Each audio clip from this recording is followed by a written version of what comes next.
Break के बाद एक बार फिर से आपका स्वागत है कंज्यूमर अड्डा में। आज हम बात कर रहे हैं कि बूस्टर डोज लो और सुरक्षित रहो, कोविड से बचो।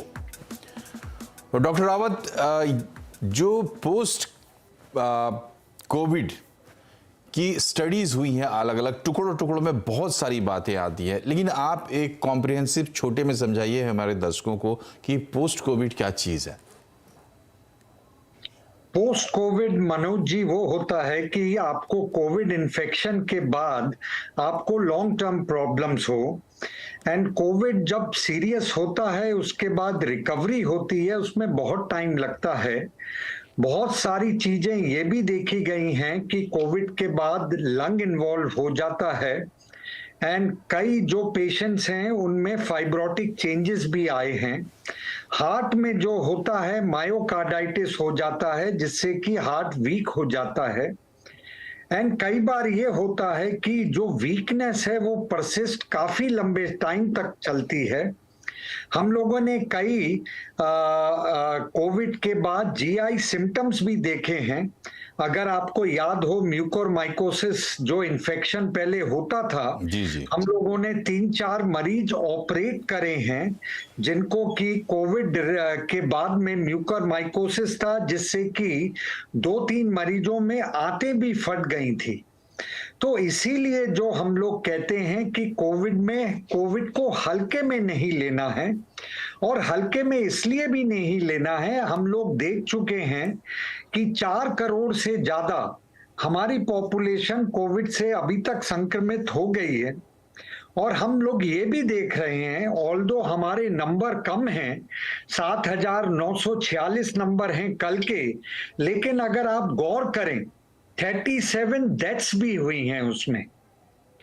तो ये है कि अभी ऐसा नहीं है कि कोविड से डेथ नहीं हो रही हैं, डेथ हो रही हैं।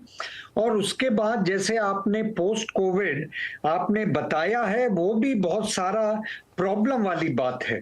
तो इसलिए वही है, जो 3 चीजें आपने बताई हैं वही मैं बताऊंगा कि आपको कोविड एप्रोप्रिएट बिहेवियर बिल्कुल रखना है जी। और आपने अगर फर्स्ट डोज नहीं ली है तुरंत लीजिए, सेकंड डोज नहीं ली है तुरंत लीजिए, और जो बूस्टर और प्रिकॉशनरी डोज है वो भी आप लीजिए जी। So covid appropriate behaviour and vaccination ये बहुत ज्यादा जरूरी है। जी भाटी साहब, ये बताइए कि अब इसमें किया क्या जाए। मतलब अवेयरनेस कमेटी में आप रहे हैं, अब तो ऐसा नहीं है कि हम सीधे तौर पर सिर्फ जनता को ही दोष दे सकते हैं।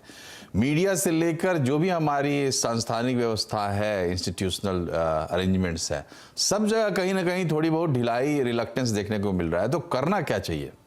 बिल्कुल, देखिए गवर्नमेंट के स्तर पे तो जिस तरह से ऑलरेडी कैंपेन एक फिर से लॉन्च हो ही गई है, और गवर्नमेंट के लेवल पे वैक्सीनेशन को फ्री भी कर दिया है बूस्टर के लिए।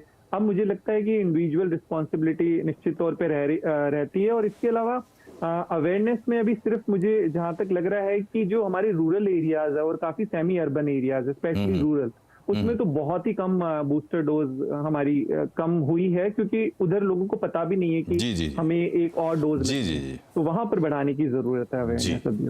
चलिए, तो ये रही आज की चर्चा। समय चूंकि अब समाप्त हो गया, इसलिए ये चर्चा यहीं रोकनी होगी। और मूल बात जो भाटी साहब ने भी कही उसको थोड़ा और अच्छे से आप समझिए कि करीब करीब 212 करोड़ से कुछ ज़्यादा प्लस में वैक्सीनेशन अभी तक हो चुका है, लेकिन बूस्टर डोज 12 करोड़ से कुछ ज़्यादा हुआ है। मतलब सेकेंड डोज के बाद थोड़े रिलक्टेड तो लोग जरूर हुए हैं, जबकि इसमें आपका जाता कुछ भी नहीं, नुकसान कुछ भी नहीं है। अगर आप ले लेते हैं बूस्टर तो आपका फायदा ही है।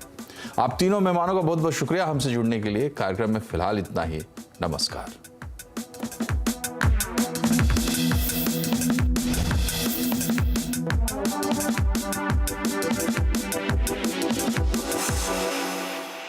कि प्रायोजक